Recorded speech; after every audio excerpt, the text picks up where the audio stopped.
माथा बापर ले के दौरा बाय भौजी चली हाई छपारा के घाट। और मांगी हम गाना भौजी गोदी में लाला नामा हो चली हाथ बजनी घाट।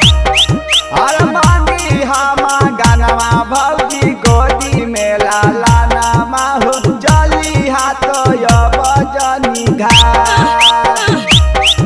अरे माथा बापर ले के दौरा बाय भौजी चली हाई यारा वाला घाट। और मांगी हम गाना भौजी गोदी में लाला नामा हो चली हाथ बजनी घाट। और मांगी हम गाना भौजी गोदी में लाला नामा हो चली हाथ बजनी घाट।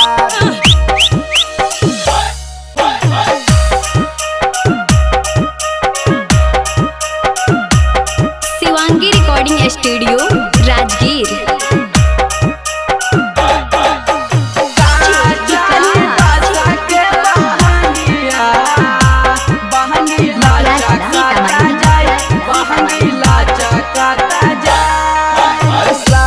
संगे जल भूतू ही भौजी मघरा वाला हो घाट।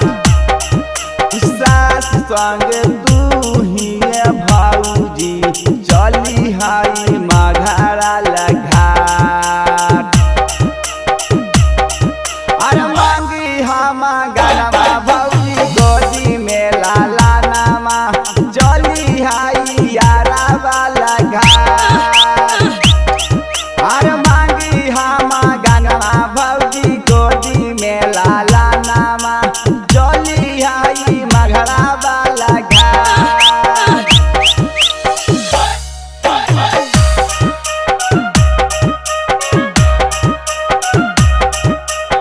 Shivangi recording studio Rajgir.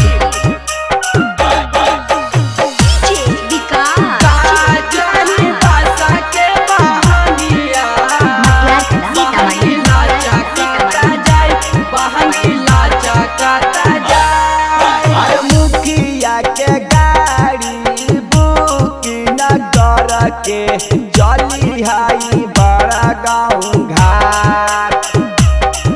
अरे मुखिया के गाड़ी बुक न कर के चली हाई बड़ा गाँव घाट। और मांगी हम गाना भौजी गोदी में लाला नामा बड़ा गाँव वाला जनी घाट। और मांगी हम गाना भौजी गोदी में लाला नामा बड़ा गाँव वाला जनी घाट। और मौली बेदरती के संग भौजी चली हाई राजगीर के घाट। और मौली बेदरती के संग भौजी चली हाई राजगीर के घाट। और मांगी हम गाना भौजी गोदी में लाला नामा राजगीर के चली हाई घाट। और मांगी हम गाना भौजी गोदी में लाला नामा चली हाई राजगीर के घाट। Shivangi recording studio Rajgir.